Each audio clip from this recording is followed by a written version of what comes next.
Hello, my name is Ryan Walker and I'm a product specialist with Rand McNally Education. I'd like to welcome you to our first webinar in a new monthly series that Rand McNally Education is bringing to teachers. These webinars will focus on our cloud-based World Atlas tool for teachers and students. We're going to begin each webinar with an overview of the tool, and then we'll do a deep dive into the actual lesson and show you how the World Atlas can be used by you and your students. So, to start off, what is the World Atlas? Rand McNally's been in the business of making maps for about 150 years, and we like to think of the World Atlas as the next evolution of classroom maps. It's kind of like the newer version of the classic pull-down wall maps that you remember from when you were in school. World Atlas is a cloud-based mapping tool for teachers and students that combines modern technology with reliable Rand McNally data and content. It's all web-based, so it'll work on any device with an internet connection, including computers, laptops, tablets, and interactive whiteboards. Okay, so the first feature we're going to walk through are the maps themselves. Rand McNally is known for its quality maps, and our team of mapping specialists and partners have worked really hard to create a variety of different map styles you can choose from. I won't go through every map style in detail, but I'll highlight some of the most popular ones. Our simplest maps are our outline maps. When you just want to show the most basic information, we offer a series of dynamic outline masters. These maps are great for showing world, country, and land boundaries. They also work especially well with our layers feature, which I'll talk through in a few minutes. We have outline styles with country labels, with no country labels, and one that doesn't have either. Next up are the political and physical maps. These are designed and styled to match the classic maps that Rand McNally has been producing in print for years. So if you use our classroom or United States atlases, these world maps will match those perfectly. The political and physical maps are also leveled for both beginner and advanced students, so you can show the maps that are appropriate for the grade you're teaching. For example, I can zoom into Central Asia here, and you can see how the advanced physical map will show a greater number of features like the Plateau of Tibet and the Gobi Desert. We find that teachers tend to use the basic maps for younger grades and the advanced versions for older students. We've also got two options for satellite maps. These can be shown with and without labels, and they're great for getting down to the street level and really showing detail. You can pull up a satellite map of your school and see all kinds of detail in the local area. As a quick tip, you can hold down the Shift key on your keyboard, and that will let you draw a rectangle around an area to zoom in quicker than having to use the zoom buttons. Another tip, you can always press the refresh button on your browser to reset everything. So if you're deep in a zoom or you have a whole lot of layers toggled on and you want to just get back to the start, you can always just press refresh here like this.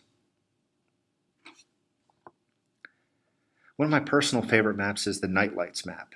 This is NASA's classic high-resolution image of all the world's light. It's a great resource for discussing urbanization, light pollution, and a variety of other topics. And last but not least, we have a few stylistic maps that add a bit of fun. Pencil has a kind of a hand-drawn look to it. Treasure map is an older paper style, has kind of a piratey feel to it. This can be great for history lessons if you just want to create a more antique atmosphere. And then Picture Book is an ultra simple map with illustrations of animals throughout the world. This is a great one for younger students. These stylistic maps can be great to give more flexibility and a little bit of fun that you can inject into your lessons. So the maps are the basic building blocks of the World Atlas, but where it gets really cool is the ability to add layers of data on top of those maps. Think of a layer as an overlay of information that gets added on top of the map. Layers can be combined with maps to show and teach a multitude of topics and lessons. And you can use any base map under the layers. Some base maps work better with some layers, but the choice is really up to you.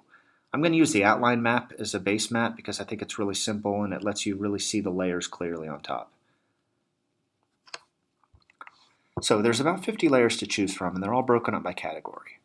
The economy layer includes economic activity and GDP per capita, which shows a breakout by country.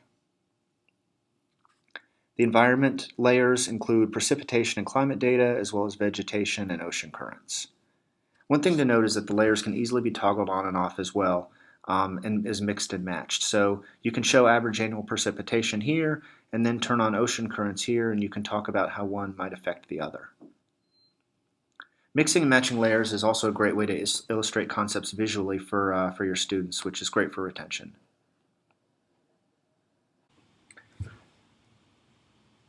Our geography category includes highest points, which shows the highest point in each country, Latitude and longitude layer lets you add an overlay with lat-long lines on top of your maps.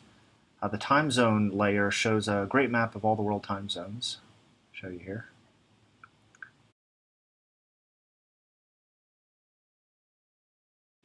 The natural disasters category covers earthquakes and volcanoes. You can actually hover over with your mouse over the earthquakes to see more information like the year of the earthquake and the magnitude.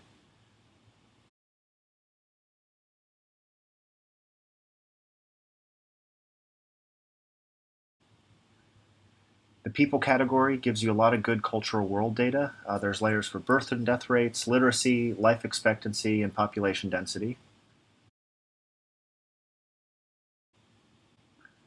The political category shows disputed areas as well as some deeper information on the United States.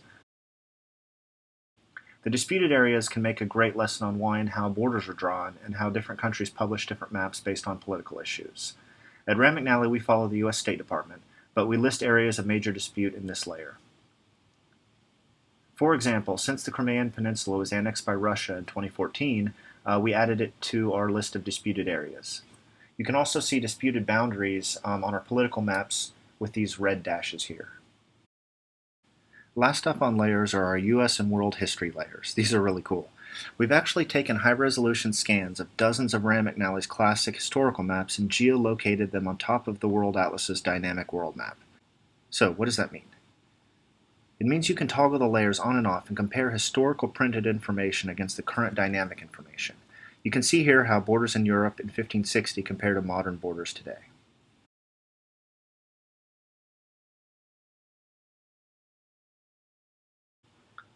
Next up, I'm going to talk about drawing tools. Drawing tools allow you and your students to annotate the maps. You can use our freehand drawing tool to call out certain areas. All of the drawing tools can be customized by clicking on them. This box will change the width of the line around the object, and the color drop-down will change the fill color. You can also drop pins anywhere on the map and add annotations to them. For example, if I wanted to do a quick map to show Magellan's voyage, I could use the freehand drawing tool to draw the line that he took,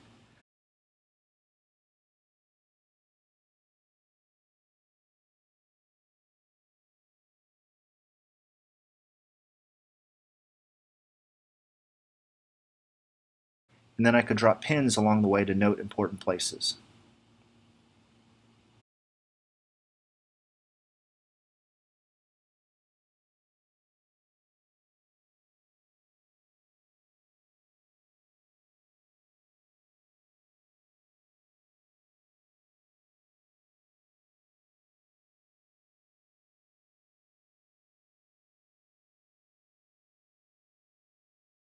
The Clear All tool here will wipe out all of your annotations and let you start over. As I noted earlier, you can also press the refresh button to clear everything as well. Next up, we're going to talk about map shots, and this is where you'll get to actually save those annotations. Map shots are a really powerful tool because this is what lets you really create your own maps. If you think of maps, layers, and drawings as ingredients, then map shots are really the final product that you create. You pick a base map and whatever layers you want to show, and then add your annotations, and then you can zoom into any area you want to display. Once you're done, click Map Shots and then click Save Map Shot. Then you can add the details and it will save the map shot to your account. So let's say I was doing a lesson on North and South Korea and I wanted to highlight income disparity. I could create a map shot just like this. I could choose the GDP per capita layer and zoom in to North and South Korea. Align the view where I wanted my students to see it, and then save it as a map shot.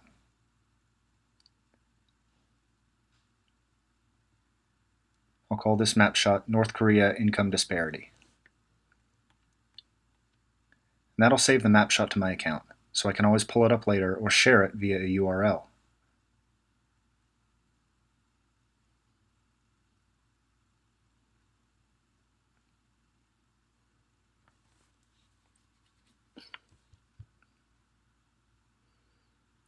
So I can go into the My Map Shots panel and open the map shot, and as you see, it opens just where I left off. I can also go in and copy the URL to my clipboard. I'll open a new browser tab and paste the URL into the new tab. This will open the World Atlas onto the map shot. It's a great way to share with students. You just take a URL, you can email it to your students, you can paste it into your LMS and share it with them directly. And when they open the map shot in World Atlas, they'll see exactly what you wanted them to see. So sharing content with World Atlas is really easy. Another way you can share content is through print. For a lot of teachers who aren't as digitally savvy or just need handouts to hand out to younger grades for them to fill in, we offer a download and print tool. Using the download and print tool is really simple. I'm going to print out an outline map of South America. I'm going to do it as an outline of countries without labels so my students can actually go in and fill in the blanks. I'm going to click the Share tool here and I choose either download or print. I want to download this one. And I get the orientation tool. So I can drag this anywhere in the world at any zoom level and take a screenshot of that actual map. I'm going to choose the orientation to portrait and line it up over South America. When I press select, it generates a PDF of that map that I can then print out and hand out to my students.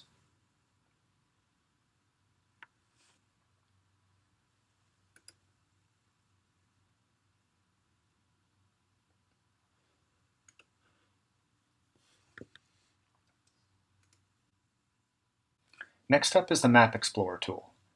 By turning on this toggle on the Map Explorer, it turns on the tool. Now I can hover my mouse over any country or US state and see the flag up in the top left corner there. Clicking on that country will center the map and drop a pin, and I'll get this pullout with content about that country. There's an About section with all kinds of interesting information. There's Facts and Figures, which is dynamic atlas data about that country or US state, as well as a list of static maps that relate to that geography. I'm going to choose the South America landforms map. And you'll see another PDF that can be downloaded and printed out or attached into your lesson plans. There's about 200 of these static maps available within the tool. To see the entire list, go into the Tools tab and click Static Maps. These maps range from historical maps to environment maps to geography maps and additional outline and physical and political.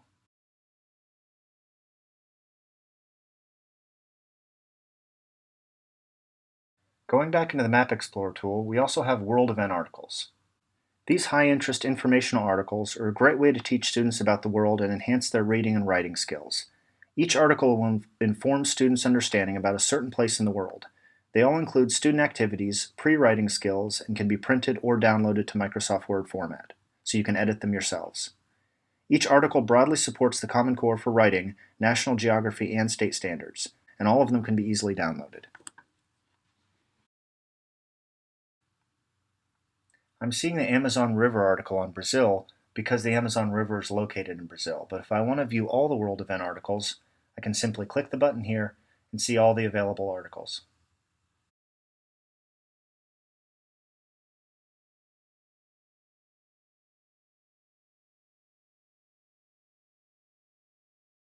Last but not least, we have the Lesson Plans section. I can access all the lesson plans in World Atlas by going into Tools and clicking on Lesson Plans. Our lesson plans are all aligned to different grade ranges, as you'll see on the right, and you can click the titles on the left to open each lesson plan. I'm going to open Western Expansion. All of our lesson plans have links to dynamic or static World Atlas maps, as well as activities, objectives, alignment to National Geography standards, and a full range of information that you can use to teach in the classroom.